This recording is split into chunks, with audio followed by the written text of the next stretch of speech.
क्या अविद्यानामन्तस्तिमिरामिहिरद्वीपनगिरे।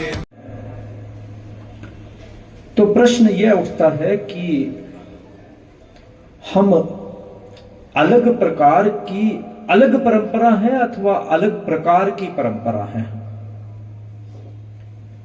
यदि अलग परंपरा है तो कोई बड़ी बात नहीं, अलग प्रकार की परंपरा है तब हमारा कोई न कोई मतलब सिद्ध होता है।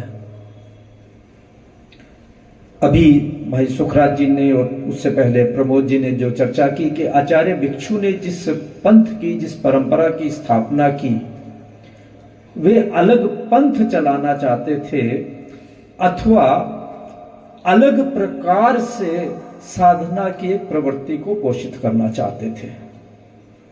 और एक समय ऐसा आया जब आचार्य भिक्षु को लगा कि अब चलेगा नहीं, यह कोई पालन नहीं करेगा, तो उन्होंने यहां तक चिंतन कर लिया कि अब हम अनशन स्वीकार करेंगे और मोक्ष के मार्ग की ओर आगे बढ़ेंगे। परंपरा चले न चले, लेकिन उनके संकल्प में इतना बल था कि सहवर्ती साधु साधियों ने कहा कि यह कार्य आप हमारे ऊपर छोड़िए, आप जिस संकल्प को लेकर आगे चले हैं उसी संकल्प को आगे बढ़ाइए। तेरा पंथ कल्याण परिषद की चर्चा हो रही थी। आचार्य महाश्रमण जी ने इस परंपरा का प्रारंभ किया कि धर्म संघ की सभी शीर्ष संस्थाएं महीने में एक दिन एक स्थान पर एकत्रित होकर संघ की नीति पर विस्तार से खुले मन से चर्चा करें। आदरणीय जाजू जी, वहां पर एक चर्चा चल रही थी, चुनाव हो कि न हो। हमारे कुछ साथी थे जो जिनका आग्रह था कि लोकतांत्रिक प्रक्रिया है, हमारे अंदर कहीं वो 70-75 साल में भरी गई है ना, हम आप सब समझते हैं कि तो यदि हमारे यहाँ चुनाव नहीं होंगे तो हमारे लोकतंत्र के अधिकार का हनन हो जाएगा। यह हमारा स्वाभाविक अधिकार है, ऐसा होना चाहिए। मेरे जैसे कुछ थे जिन्होंने कहा कि चुनाव नहीं होना चाहिए। तो विवाद होना ही था, विवाद हुआ भी, और सबको अपनी अपनी बात कहने का तो वहां अधिकार था। मैंने ये निवेदन किया कि अधिकार यदि चाहिए तो आप धर्म संघ में क्यों आए हैं? मैं तो मानता हूं कि आप सेवा और समर्पण के लिए आए हैं, और यदि आप सेवा और समर्पण के लिए आए हैं तो कौन से अधिकार हनन की बात कर रहे हैं? और पूज्य गुरुदेव के सामने मैंने निवेदन किया कि हमारे सामने दो व्यवस्थाएं हैं, एक राष्ट्रीय स्वयं सेवक संघ की और एक राजनीतिक पार्टियों की। हम धर्म संघ में कौन सी व्यवस्था चाहते हैं? आरएसएस की व्यवस्था चाहते हैं या राजनीतिक पार्टी की व्यवस्था चाहते हैं? एक व्यवस्था में यदि आपको ऊपर पहुंचना है तो आपको प्रमाणित करना होगा कि आपको ऊपर जाने की चाह नहीं है, और दूसरी परंपरा में आपको ऊपर पहुंचने के लिए हर वक्त लड़ते रहना होगा। तो कौन सी मर्यादा का हम पालन करें? बस इतनी सी बात हुई और वह विषय वहीं समाहित हो गया। उसके बाद उस पर चर्चा नहीं हुई कि चुनाव की आवश्यकता है अथवा चुनाव की आवश्यकता नहीं है। प्रकृति का नियम ही साध्वीश्री अभी प्रवचन में अपने फरमा रही थी, प्रकृति के अंदर एक भी कण ऐसा नहीं है जो अमर्यादित हो, एक भी कण ऐसा नहीं है। परमाणु से लेकर अनंत ब्रह्मांड तक कोई भी चीज अपनी उस मर्यादा को छोड़ दे तो प्रलय आ जाए। केवल एक चीज है जो मर्यादा का पालन नहीं करती, वह है हमारा मन। प्रकृति ने तो खैर वहां भी मर्यादा की व्यवस्था करके दी है। केवल मनुष्य नाम का एक ऐसा प्राणी प्रकृति ने प्रदान किया है जिसमें बुद्धि और विवेक दोनों देकर प्रकृति ने यह स्वतंत्रता उसे प्रदान कर दी कि आप यहां जाना चाहते हो कि वहां जाना चाहते हो, यह निर्णय आप खुद कर लीजिए।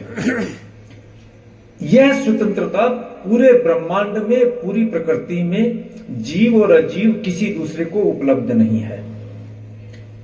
लेकिन साथ में यह भी शक्ति प्रदान कर दी, यह क्षमता भी प्रदान कर दी कि आप इस स्वतंत्रता को लेकर अपने चरम लक्ष्य को प्राप्त कर सकते हैं। लेकिन कठिनाई, चुनौती बार बार आती है, क्योंकि यदि वहां तक पहुंचने की आजादी प्रदान की है तो लोभ भी प्रदान किया है। और उस लोभ के चलते हुए हम जिस प्रकृति के नियम के अनुसार हमें चलना चाहिए, उस प्रकृति के नियम के अनुसार चल नहीं पाते, और कहीं न कहीं हम खुद ही अपने बाधक बन जाते हैं। कल एक जैन बहन से बात हो रही थी, अच्छी पढ़ी लिखी विदुषी हैं, तो मैंने उनसे पूछा कि क्या आपको मालूम है कि जैन परंपरा में हम लोग रात्रि भोजन क्यों नहीं करते? हमारे यहां रात्रि भोजन की मर्यादा क्यों है? कहने लगे उससे हेल्थ ठीक रहती है, डाइजेस्टिव सिस्टम ठीक रहता है। मैंने कहा ये कौन से आगम में लिखा है, कौन से शास्त्र में लिखा है कि रात्रि को भोजन नहीं करने से स्वास्थ्य ठीक रहेगा? हम तो महावीर की वाणी को मानने वाले हैं, महावीर ने तो स्वास्थ्य की कहीं चर्चा नहीं की। यह बात तो पिछले 10, 15, 20 सालों में आज का वैज्ञानिक कहने लगा कि हाँ साहब बात तो ठीक है। कल तक कहते थे कि रात को बिजली नहीं होती थी इसलिए जैनी लोग रात को भोजन नहीं करते थे। अब इलेक्ट्रिसिटी आ गई है तो उनकी मूर्खता है कि रात्रि को भोजन नहीं कर सकते। पहले इनको कीड़े मकोड़े दिखाई नहीं देते थे। नहीं, हम एक प्रकृति की मर्यादा का पालन कर रहे थे। प्रकृति ने यह व्यवस्था दी है कि रात्रि को जीव पैदा होगा और दिन में वह जीव नहीं होगा, सूर्य की रोशनी में वह नहीं होगा। तो रात्रि को यदि भोजन करेंगे तो अधिक हिंसा होगी, और यदि अधिक हिंसा होगी तो वह किसी न किसी रूप में हमें प्रभावित करेगी ही करेगी। यह प्रकृति की मर्यादा है, प्रकृति ने अपने आप व्यवस्था कर दी हुई है। बाई प्रोडक्ट के रूप में हमारे डाइजेस्टिव सिस्टम के ऊपर उसका असर आएगा, वह बाई प्रोडक्ट है, वह मूल नहीं है। केवल डाइजेस्टिव सिस्टम को देख करके यदि आप काम करेंगे तो केवल इतना ही पा पाएंगे। मूल तो यह है कि प्रकृति का जो ये नियम है, प्रकृति की यह जो मर्यादा है कि परस्परो ग्रहो जीवा नाम, मुझे किसी को भी मारने का अधिकार है ही नहीं। और जब जब मैंने प्रकृति के इस नियम की अवहेलना की है, मैंने अपने विनाश को आमंत्रित किया है। पेस्टिसाइड्स और इंसेक्टिसाइड्स इसके उदाहरण है। मैंने कहा मुझे अधिक प्रोडक्शन चाहिए, इसलिए जहां वो कीड़े मकोड़े हैं उन सबको मैं मार दूंगा तो मुझे अधिक भोजन मिल जाएगा। न अधिक भोजन मिला और न ही मुझे स्वास्थ्य मिल पाया। मैंने अपनी ही आज तो कैंसर डे भी है ना, और अखबार भरे पड़े हैं कि किस प्रकार से कैंसर फैल रहा है। मुझे भी दोपहर को कोई लेक्चर देने जाना है।